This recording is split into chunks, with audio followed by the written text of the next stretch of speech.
geldiniz. Selamünaleyküm. Hayırlı günler. Sağ olun.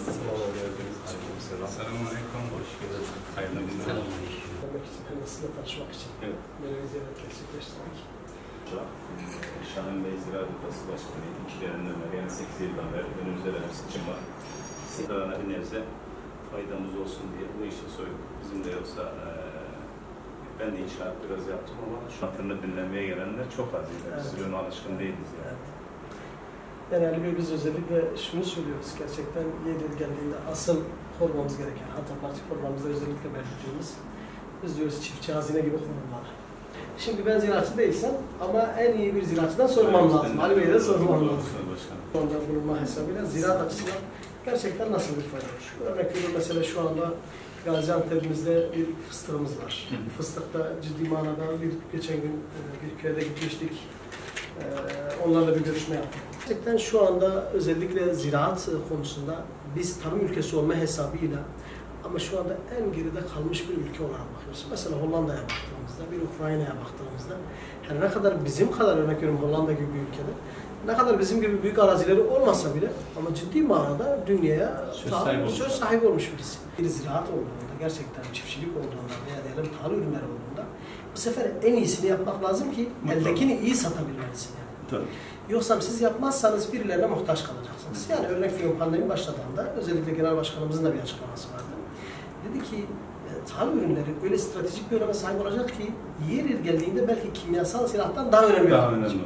Çünkü siz birilerinin karnını doyurmadan siz tank yürütemezsiniz, uçak uçuramazsınız. Kimyasalı kullanamayız.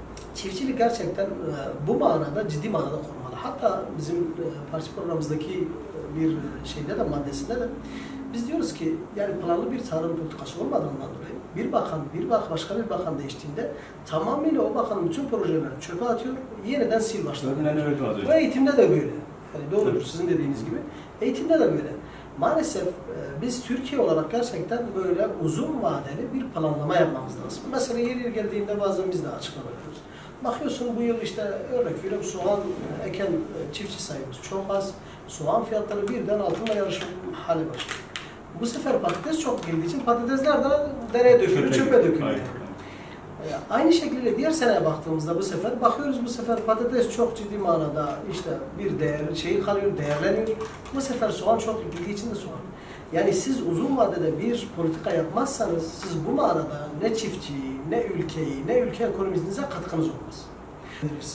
Çiftçiyi kalkındırmak lazım. Yani köye dönüş projesini ciddi manada desteklemek lazım. Siz döndürmediğiniz zaman üretimi aksatmış olacaksınız. O açısından baktığımızda yani bir sigorta ödenebilir. Veya biraz önce sizin de bahsettiğiniz gibi yakıt, gübre ve ilaç ciddi manada bir çiftçinin belini kırıyor. Bu manada 4 kalem özellikle ciddi manada çiftçinin belini kırıyor. Şimdi eğer gerçekten çiftçi yaptığı fıstığı veya herhangi bir ürünü ektiğinde, biberi, farklı bir biber ektiğinde eğer gerçekten bunun altına zarar ediyorsa, yani sen de olsan, ben de olsam biz bu çiftçiliği yapmayız. Bizim çocuğumuza da hiç tavsiye etmeyiz. Hiçbirimiz de tavsiye etmeyiz. Ondan dolayı bunu cazibeli hatıra getirebilecek veya yani gerçekten şu anda kritik bir öneme sahip olan çiftçilik veya tarım ürünleri ciddi manada desteklenmesi lazım. Yoksa siz ne kadar uçak üretirseniz üretin, siz ne kadar teknolojik aletler üretirseniz üretin. Eğer siz gerçekten bu milletin karnını doyurmadığınız müddetçe sorun ve sıkıntı yaşayacaksınız. Özellikle hızla tarımdan tamamıyla fıstıklaşıyor. Bakın şöyle bir tehlike de var. Biz bazen yer geldiğinde söylüyoruz, dile getiriyoruz. Eğer pamuk olabilecek veya diyelim buğday ekebilecek tarlalarda ciddi manada siz fıstık tek ekerseniz, her tarafı fıstık yaparsanız, yarın öbür gün bu sefer biz pamuk bulamayacağız, buğday bulamayacağız, arpa bulamayacağız. Yani. Bunun planlamasının iyi de yapılması lazım. Başkanım, giderdik alırdık. O tarla kaybolmazdı. Neden? O çiftçi satıyor, bu çiftçi alıyor. Evet. Ama şimdi hiçbir çiftçinin malını ikinci çiftçi almıyor. Evet. Sanayiciler alıyor, gurbetçiler alıyor. O adam da alıyor, tarlayı şöyle atıyor. Ama şimdi biz burada görüyoruz ki tarıma değer verilmiyor. Tarım çiftçi evlatlık muamelesi görüyor.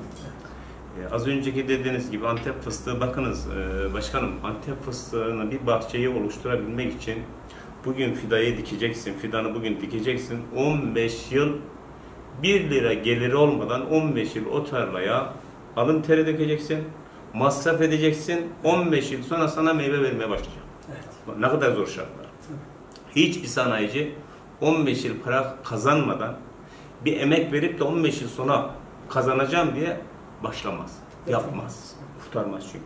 Ama çiftçi bak bu fedakarlığı yapıyor. Şimdi de fıstık hasadı zamanındayız şu an. Boz fıstıktan başladık. Yavaş yavaş bene doğru gidiyoruz. Çiftçi bir muhatap bulamıyor.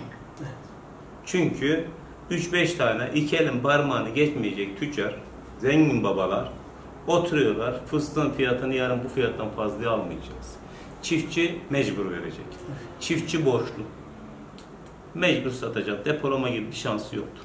Biz burada her zaman, belki takip ediyoruz bilmiyoruz, sosyal medyada, gazetelerde falan hep bağırıyoruz. Bu Antep fıstığının kıymeti bilinmesi lazım. Buna az önceki siz de değindiniz. Taban fiyatı mutlaka olması lazım. Ya çiftçinin elinde bir seçeneği olmalı. Devlete mi verecek? Tüccara mı verecek? Yoksa depo mu edecek? Ama şimdi hiçbir seçeneği yok. Sadece satmak zorunda. Tüccar kaç lira verirse elini açıyor. Aa fıstığı getirdim diyor. Bu alın teri döktüm. Bu arada girdi maliyetleri zaten meydanda. Alnımın terini almak için elini açıyor. Tüccar da eline ne korursa onu alıp gidiyor. Bu böyle olmaması lazım. Yani Antep fıstığı gerçekten çok değerli bir meyvedir. Çok zor şartlarda yetişen bir şey. Az önce dediğiniz gibi fındığa nasıl taban fiyatı oluşuyorsa, çaya nasıl taban fiyatı oluşuyorsa Antep fıstığına da mutlaka olması lazım. Türkiye'de koca 3 tane ilimizde yetişebiliyor bu Antep fıstığı. Bu da kıymeti bilinmesi lazım.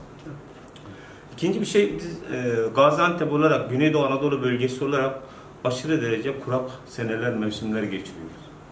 Yani bu kuraklık Allah'tan geliyor. Baş üstüne. Ama kuraklık çiftçinin kaderi olmaması lazım. Devlet burada ne güne duruyor? Fırat burada burnumuzun dibinden akıyor. Ben şahidim, Fırat'ın 100 metre başındaki fıstık ağacı susuzluktan, kuraklıktan kuruyor.